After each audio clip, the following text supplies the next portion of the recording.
Aujourd'hui, nous allons voir la différence entre une mauvaise et une bonne lecture. Même texte, mais deux lectures. Écoute. Regarde, s'écria l'enfant, les yeux grands ouverts. Elle ne bouge pas. Pourquoi? Le vieil homme répondit, parce que certaines lumières restent même quand tout semble s'éteindre. Silence. Puis un léger vent passa, froid inattendu. Les feuilles tombent, 1, 2, 3, lentement.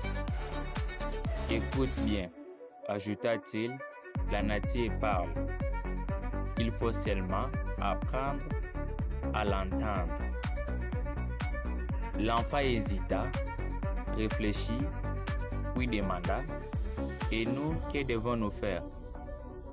Le vieil homme répondit, observer, comprendre, agir, dit-il avec fermeté.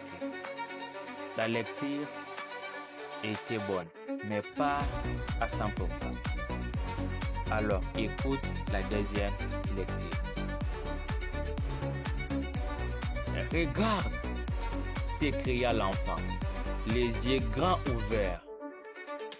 Elle ne bouge pas. Pourquoi?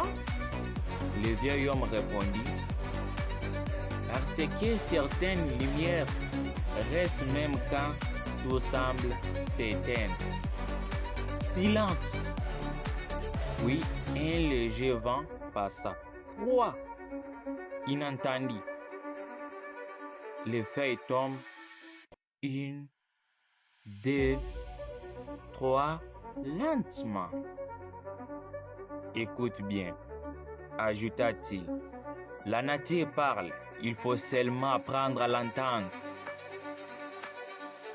L'enfant hésita, réfléchit, puis demanda, et nous, que devons-nous faire?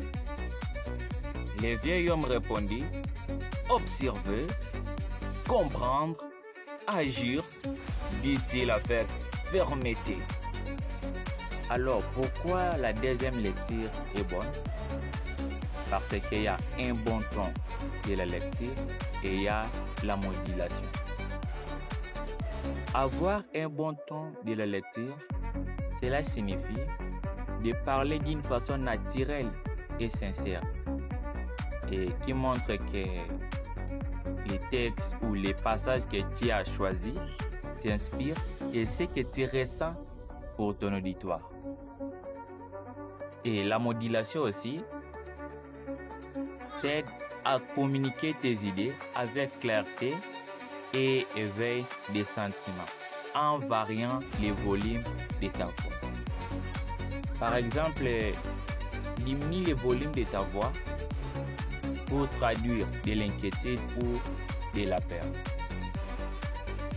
Tu vois, ce n'est pas les textes qui changent, mais c'est la manière de lire qui change. Alors, reste connecté. Dans la vidéo suivante, je te lis un passage très drôle.